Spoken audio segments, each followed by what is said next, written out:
Ngayong araw nga pala ay May 21, 2024, araw ng Martes. Ngayong araw nga pala ang huling araw ko dito sa project site sa Naga City kasi bukas malilipat na ako doon sa Gatbo, Bacon, Sorsogon City. Ito nga pala yung barracks ko dito sa Naga City at heto nag-iimpake na ako. Dito nga pala ako natutulog sa banda taas kaya nandito lahat ng gamit ko. Nilalagay ko na nga pala lahat ng gamit ko sa sako bag na dala ko kasi dadalhin ko to doon sa paglilipatan kong site. Heto, patapos na ako sa aking pag-iimpake at handa na akong umalis dito sa site. Ngayong araw ay araw ng Huwebes, May 23, 2024. Ito na yung araw na pupunta ako doon sa Gatbo, Bacon District, Sorsogon City. Pagkagaling ko ng Naga noong Martes ay hindi muna ako pumasok kahapon, araw ng Merkules.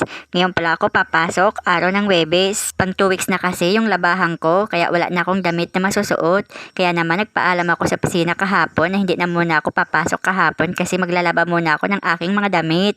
Parang kailan lang, ang bilis ng lumipas ng panahon kasi 3 buwan na pala ang lumipas.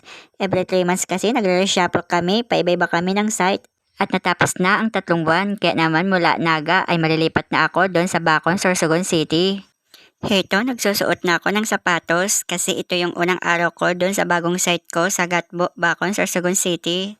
Ako ay naghahanda na kasi papasok na ako doon sa aking trabaho. Ang hirap din pala kapag palipat-lipat ng site kasi imbis na kilala mo na yung tao, kabisado mo na yung nakasama mong tao sa trabaho, ngayon lilipat ka sa lugar na hindi ka namang kilala ng tao. Panibagong pakikisama at mag-a-adjust na naman ako sa lugar na pupuntahan ko. At isa pa, para ako naglalaro ng hanapin mo ko. Kasi maghahanap na naman ako ng lugar na pupuntahan ko kasi hindi ko alam ang exact location ng lugar na pupuntahan ko. Tapos na ako magsuot ng sapatos. Ngayon nakahanda na ako papunta sa aking papasokang trabaho. At heto parang magic lang, nakapagpalit na kagad ako ng pangtaas na damit. Habang nagmamanhiyo ako ng aking motor ay huminto muna ako sa gilid ng highway dito sa bandang Kasiguran papuntang Sorsogon. Nagchat muna ako sa dating checker doon ng daan papunta doon sa site na pupuntahan ko kasi hindi ko pa alam ang papunta doon. At heto naman yung instruction niya, hanapin ko daw yung tindahan na may pangalang Himagas at doon daw ako liliko sa tapat noon. At heto nagmamaneho na ako ng aking motor papunta doon sa Gatbo, Bacon District, Sorsogon City. At gumamit ulit ako ng Google Map papunta doon sa Bacon, Sorsogon City dahil itinuturo ng Google Map ang shortcut na daan mula sa location mo papunta sa lugar na pupuntahan mo. Ngayon nandito na ako sa Buhatan, Sorsogon City. Huminto muna ako sa gilid dahil tinitingnan ko mabuti yung mapa mula kay Google Map. Itinuturo kasi niya na liliko daw ako papunta sa kanan. Kaya heto, dahan-dahan na ako umaabante. Liliko na ako papunta sa kanan at sinusunod ko yung instruction ni Google Map. Ayon kay Google Map, ito raw ang pinaka-shortcut na daan papunta sa Gatbo, Bacon, Sorsogon mula sa location ko. Nung nakarating na ako doon sa site, kininto ko sa kawork ko na dito ako dumaan sa Jamislagan. Tumawa lang yung kausap ko kasi ang tamang bigkas pala nun ay Hamislagan, hindi Jamislagan. Sabi ko sa kanya, Jamislagan kasi yung nabasa ko nakasulat, Hamislagan pala yung pagbigkas nun.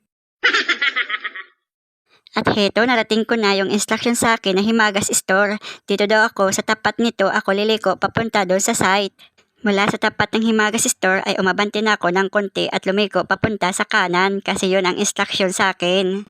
First time ko pa naman kasi pumunta dito pero dahil may instruction kaya nasusundan ko na rin ang daan papunta dito. Hindi kasi ito natatanaw sa highway kaya kung walang instruction hindi ko talaga ito makikita. At ngayon nakarating na rin ako sa barracks, naabutan ko sila nagpipirma sa logbook at DTR. At sa wakas nakarating na rin ako dito sa site, mukhang hindi naman ako gaano nahirapan sa paghahanap dito. At ngayon pupunta muna ako sa barracks, yung magiging barracks ko. Yung nakaparking na motor, yan nga palang aking motorcycle at yung sako bag, yan ang aking mga gamit. At ngayon ipapakita ko dito sa video ang magiging kwarto ko. Ito nga pala ang magiging kwarto ko dito sa barracks. Ayan yung magiging kwarto ko. Sulong-sulong ko na itong kwarto. Ngayon kukunin ko na yung sako bag sa may motor ko kasi ililipat ko na yung dala kong gamit dito sa magiging kwarto ko sa barracks. Ang maganda dito sa barracks ko ay napapaligiran ng mga puno ng kahoy kaya naman hindi masyado mainit kahit mataas ang sikat ng araw kasi nalililiman ng mga sanga ng mga puno ng kahoy. Ito naman yung itsura ng field office dito sa bagong site ko. Dito na muna magtatapos ang aking video hanggang sa susunod ulit. Paalam!